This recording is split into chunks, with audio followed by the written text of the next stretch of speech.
শামিম, তুমি এখনো বাড়িতে গেছো না?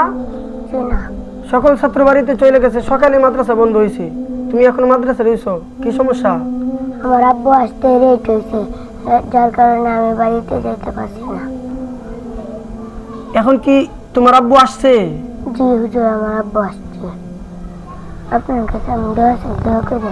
আচ্ছা ঠিক আছে, আমার জন্য দোয়া করো। হ্যাঁ, আর খোলার তারিখে চলে আইসো। এখন সকল ছাত্র কি গেছে না কেউ রয়েছে? মুশারফ ভাই রয়েছে। হ্যাঁ, রয়েছে কেন? আমাকে কিছু বলছে না। কি করে? বারান্দার এক কোণে বসে কান্নাকাটি করতেছে। কান্নাকাটি করতেছে? কি কো, কি হয়েছে তার? চলো দেখি তার কি হয়েছে।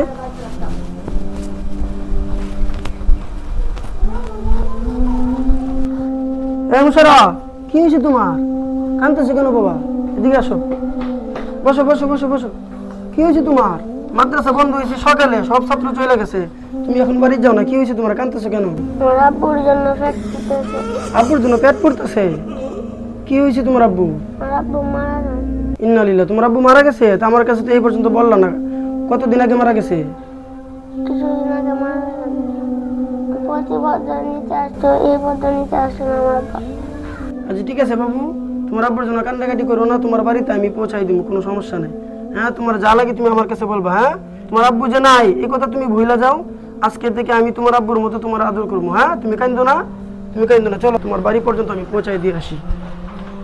প্রিয় বন্ধুরা, আপনারা দেখছিলেন এক পিতৃহীন এতিম সন্তানের আর্তনাদ। পিতৃছায়া থেকে বঞ্চিত হওয়া যে কত যন্ত্রণার, তা শুধু ওই এতিম সন্তানই বুঝতে পারে যে তার পিতাকে হারিয়েছে।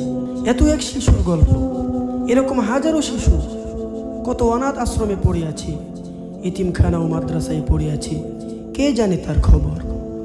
এই অনাথ এতিম শিশুদের ভরণ পোষণের দায়িত্ব কার? আপনার, আমার, আমাদের সবার।